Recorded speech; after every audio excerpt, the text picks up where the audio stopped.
with the Wi-Fi of 500 Mbps, number one. Number two, out of the library that we have provided here with the digital library, where students can pick up the books and carry home and keep them for 15 days and bring it back. Likewise, the others on the same subject, many others on the subject, books are available to the library so that the students are not limited to only one author and they have the facility of going through the digital library to enhance their knowledge about their various subjects. Number three, software, best of the software. And we are not limiting software to one or two. Wherever, the opportunity is there, take SAP. We train about 400 students at a time. So that once they complete, the companies would like to have only the SAP connected, computer knowledge. They'd like to take them. Like on many other hardware and software also, we have labs and also the various software list is there for the students to pick up and study. And we have 52 clubs, wherein at least one student has to take up 2 technical clubs and 1 extracurricular clubs. They are not only academically strong, but also in other maybe languages, maybe in oration or presentation of papers. Likewise, they have given lot of opportunities.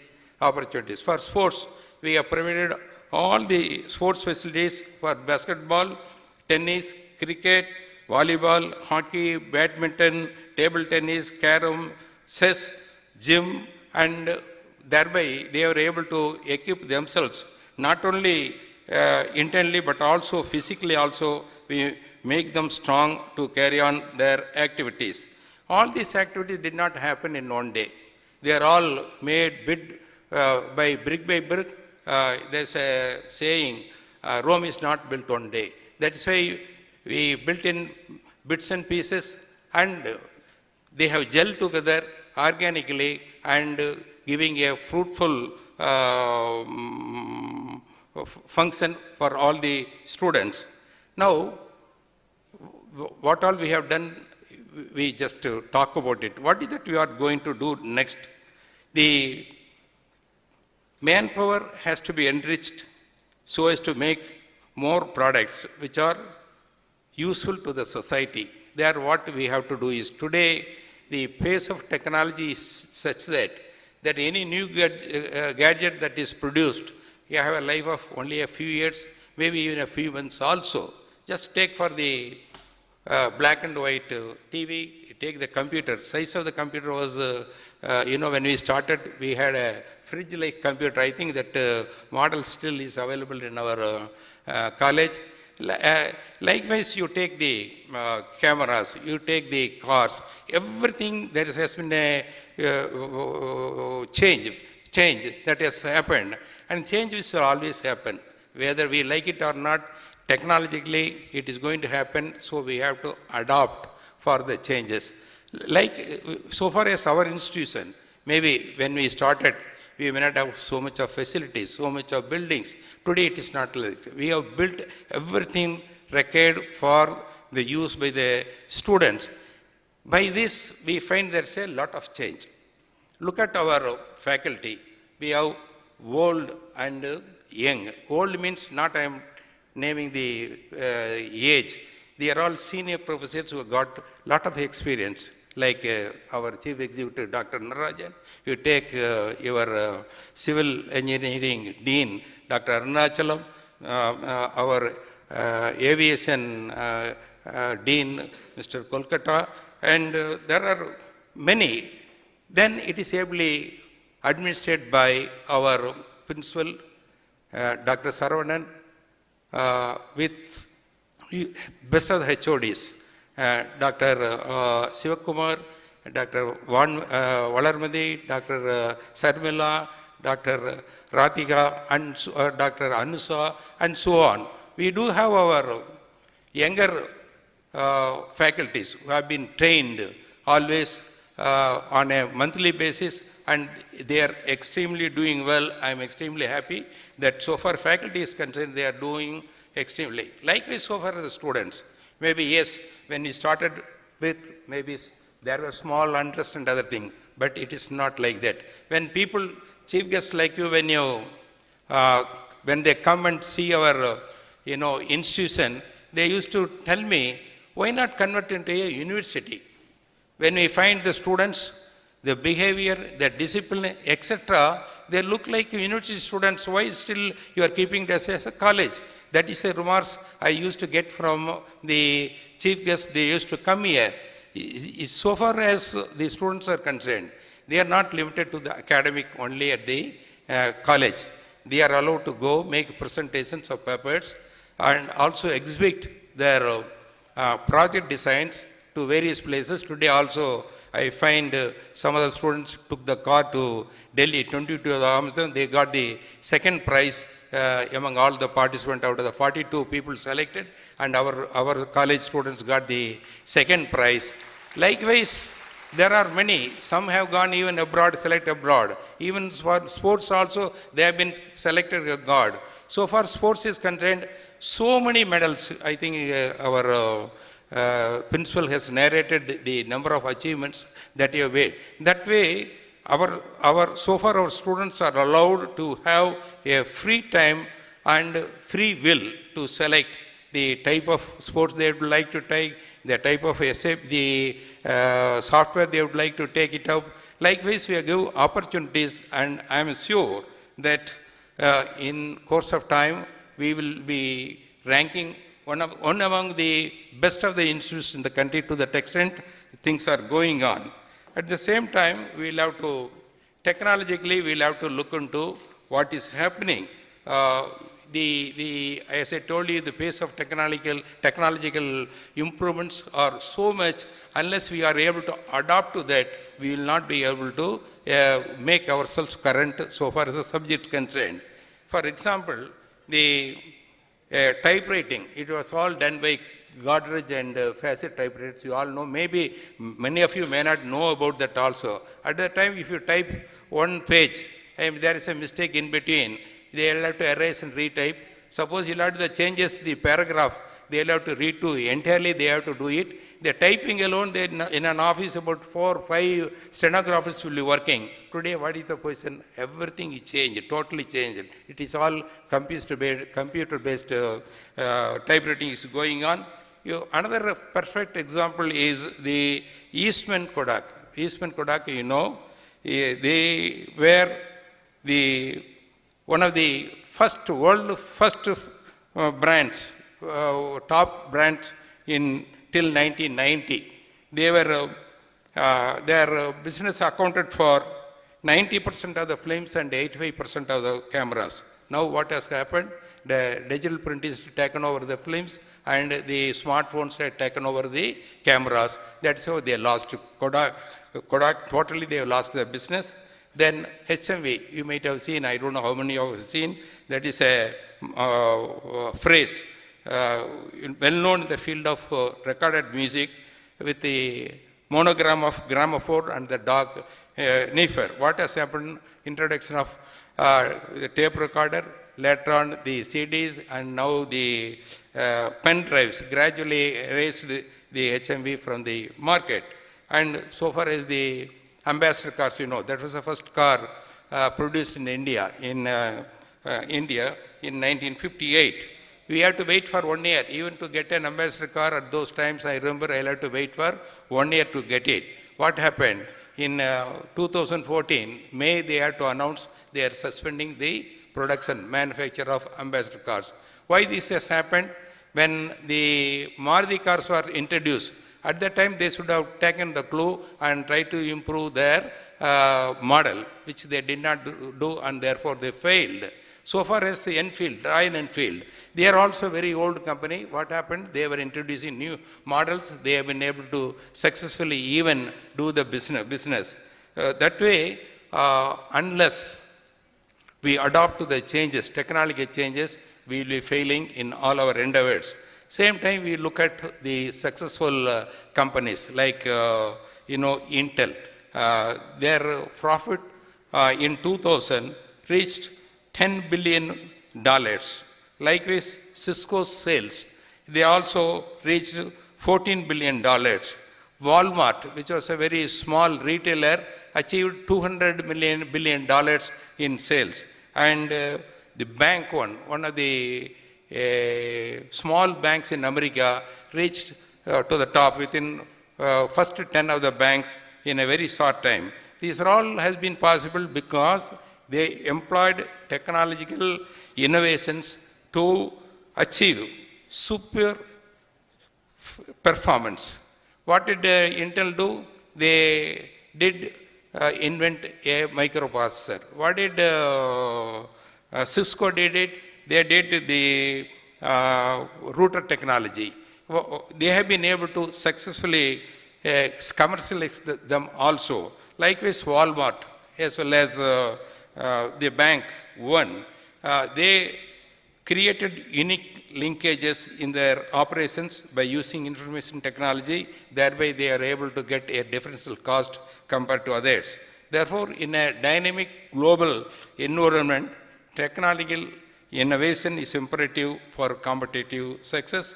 A firm must frequently pioneer new products, enhance the current products, or create a unique operation system, and therefore it is necessary that all of you will have to think of innovations where our Charles Darwin, one of the scientists, has said two things. One is the fittest will survive. The second most is, what he said is, the most intelligent or physically strong will not survive, but only those species which adopt to the changing circumstances alone will be able to survive. So according to Darwin's language, you must be able to adapt yourself, you must be capable of understanding, comprehending the various changes taking place around us, and build the capacities. One more important trait that will keep you always in current is the habit of learning new things on a continuous basis. Please remember, your learning should not stop with your acquiring degree. If you stop learning, then your knowledge will become absolute. The process of learning is a lifelong event. Your desire to keep learning alone will help you to survive and succeed in the competitive field, which we could understand from our chief guest, Mr. Krishna Kumar, that learnings will never stop. He is never stopping that. He is continuing to read and listen to people. He is a person who has come here to share his thoughts on administration with you. Then we have the scientist, the one who is following the project or the department which was established by Dr. Abdul Kalam. Mr. Narayanmurthy is here. He is going to share the thoughts. And we have with us also, again, I have to mention our respected Deputy Commissioner, Mr. Sumakumar is here. Our friends from Coimbatore, local, our farmers are here. More than that, the farmers, the proud parents of the students are also here. I also wish to recognize their presence. We have the press people. And once again, I wish you Godspeed in your life and wish you all the best. Thank you. Thank you, sir. May we now request our director, Dr. M.P. Vijayakumar, IAS, to deliver the special address.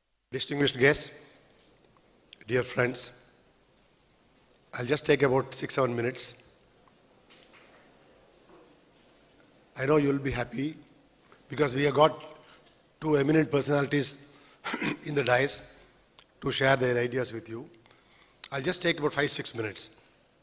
Basically, I would like to share with you the type of interventions we have been making in the college to improve quality of education and why we do it. See, the whole objective of the various interventions the college has been taking is to make you independent and competent engineers. The country needs you. The country needs highly qualified, highly technical, professional, competent and qualified engineers. Why do we need them? Why do we need them? We turn to history for an answer. The human life, the human history is about 10,000 years old. The human being in the present form is known to history for about 10,000 years. The known civilization is about 6,000 years old. The oldest civilizations, Babylonia, Egypt, and our Indus Valley, these are some of the civilizations which are oldest. Among these oldest civilizations, Indus Valley civilization is one of the best civilizations because even 3,000 to 4,000 years before, our ancestors have developed excellent water supply systems, flush toilet. The flush toilet was not a new thing. It was there in Indus Valley civilization 3,000 years before. In those days, right from our ancient days till recent times, if you look at the history, the eastern countries, namely India and China, they were dominating the whole world in terms of science, technology, engineering, mathematics, whatever you say. In terms of science, China and India, we have been dominating and we have been ruling the roost. For example, Earth is round, spherical. Stars are stationary. These were the findings of Aryabhatta nearly 1,000 years before Copernicus mentioned it. Earth pulls man, an indication of gravity. This is found in Prasanna Upanishad, mentioned by Shankaracharya in his Bhashyam, at least 10,000 years before it was mentioned by Newton. And this elliptical arbitrary movements was again mentioned by Aryabhatta in 5th century, almost 1,000 years before Johannes Kepler mentioned it. Now, in terms of not just astronomy, in terms of mathematics, I don't know how many of you are familiar. Teaching children 1 to 9 is easier. You can show them objects and make them count 1 to 9. But do you know how to teach them the concept of zero? The concept of zero itself is such a difficult concept and the most abstract concept. But you know who contributed this to the world? It was India. The decimal system was our contribution. Place value was our contribution. All these things happened about 1,000 years before. You take China, the gunpowder was their contribution. Paper was China's contribution. Compass was China's contribution.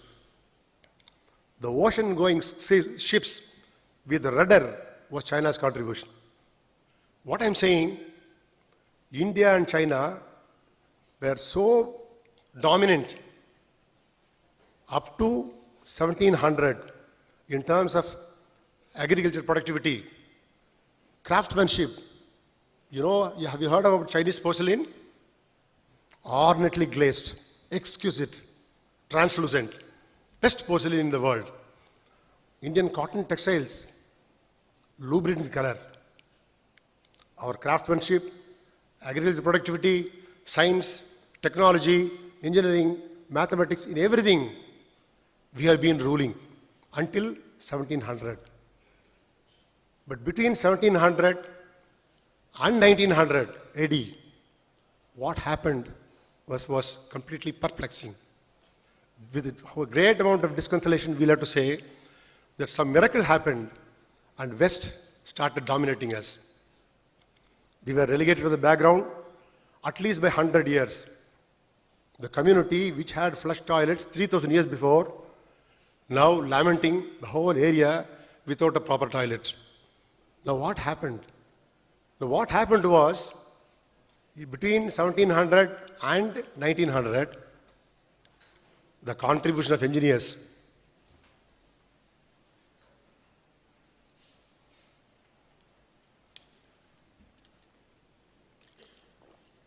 one of the important contribution was made by the engineers like you, which brought West to the forefront and relegated East to the background. One engineer by name James Watt, a small engineer, he just invented the steam engine. This steam engine triggered the whole industrial revolution. Factories came up, mechanization took place, community moved from villages to rural, urban areas, urbanization, and when they found the raw material inadequate, the colonization, capitalization, communism, everything followed suit. It was the contribution of one competent engineer. When we have 6,000 engineers here, if all of you become, you see, that's what I said, the country needs you. India needs you. India needs competent engineers to catch up what has been lost. So all that we do in the college is only to make you competent. We also have been studying in colleges. In those days, when we attended classes, it used to be monotonous, boring, continuous lectures. If it is going to be 1 hour of class period, half of them would be sleeping and half of them would be daydreaming. That is how we used to do. But when we realized that such things should not happen, we have completely transformed the classroom process now. We are making it as interesting, as participatory, as lively as possible.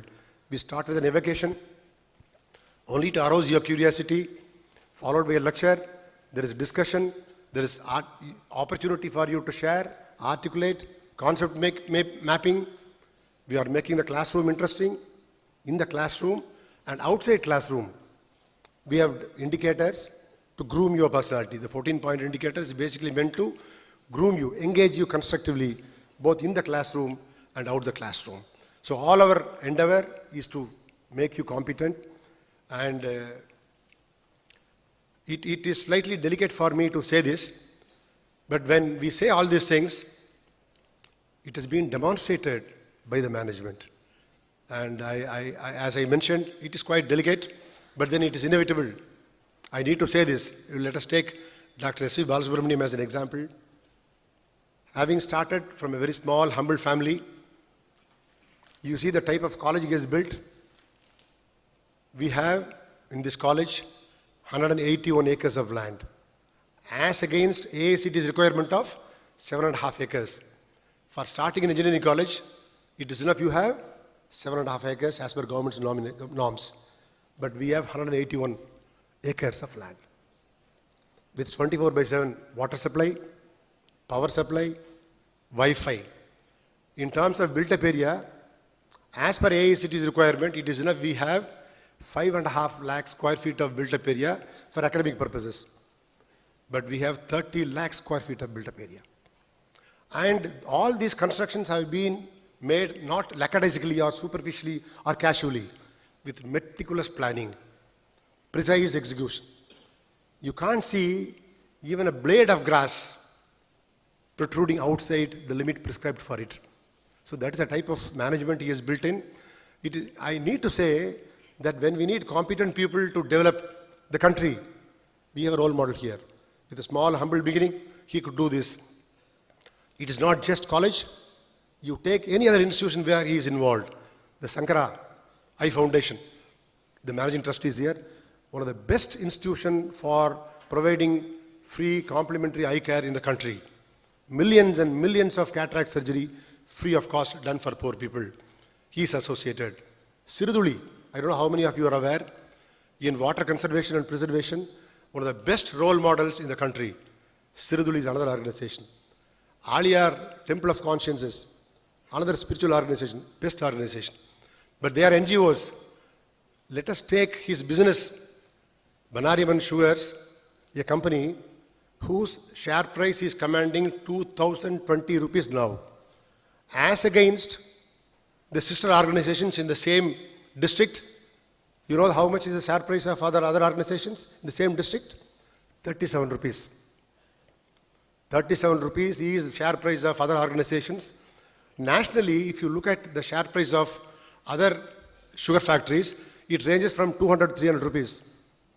But Banariaman Sugar's share price is, it is not a magic, it is 2,020 rupees.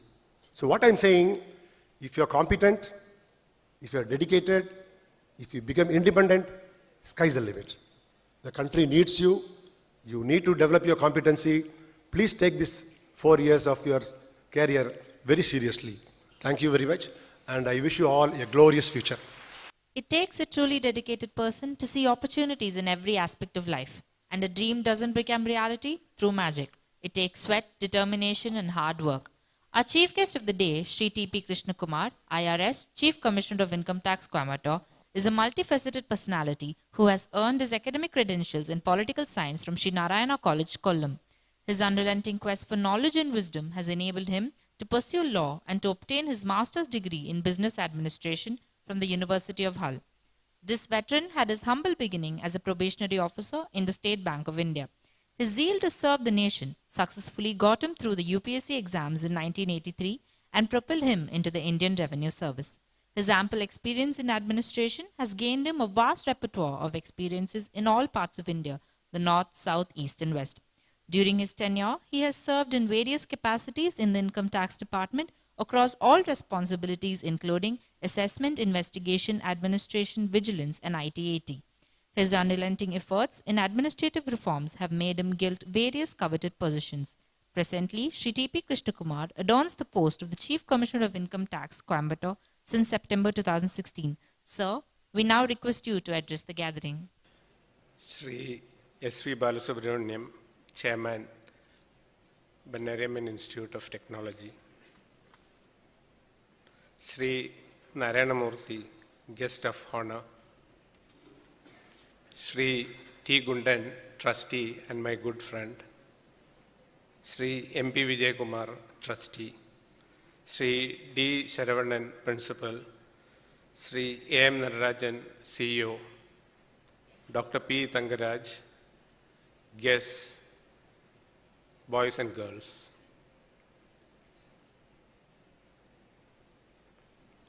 As I stand before you today, I recall two famous lines by a very famous poet.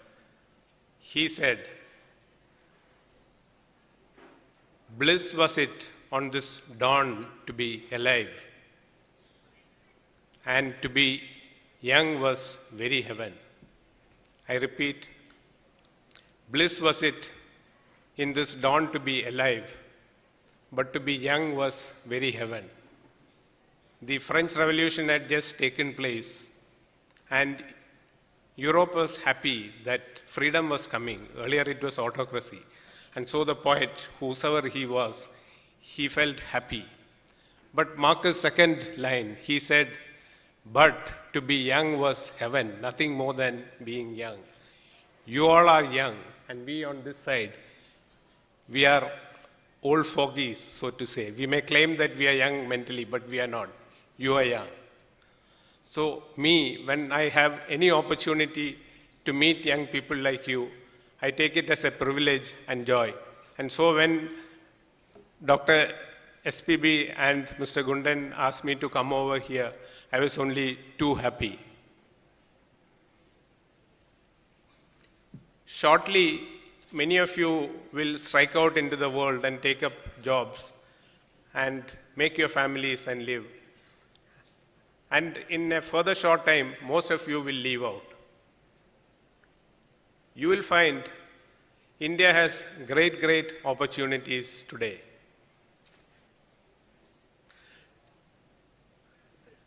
Your chairman started his life 17 years ago, when he was just 17 in Sangampalayam in a very dire situation when he had to take on the responsibilities of his entire family. But you have seen what institutions he has made, how much of a success he is. And this clearly shows that India today is full of opportunities. The village where I was born in Kerala, it did not have power. And our house was situated on 3 sides by water. And when the monsoons were there, we were afraid that it would be flooded. And occasionally it used to be flooded and we used to swim across. And over a period of time, I have reached this stage. So again, all this shows to opportunities just waiting for you. In India, there are any number of people whom you know who has come from nothing and succeeded. One of the best names which comes to my mind is A.R. Rahman. If you think of finance, then you have people, those young kids like you, who founded Flipkart. So they are all over there. And today, of course, the world which you are going into is not just India, it's the international world. And even at the international level, there are any number of people who have succeeded like anything. The first person who comes to my mind is none other than Priyanka Chopra, who's doing it well in Bollywood. But we also have Sania Mirza. We also have a lady from Chennai leading a multinational, Indra Nui.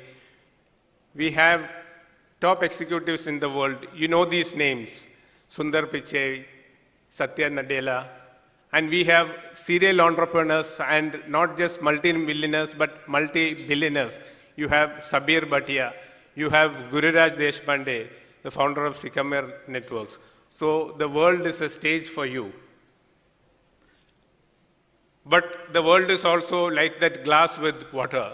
It all depends on how you look at it. Some of you may see it as a half full glass. Some may see it as a half empty glass.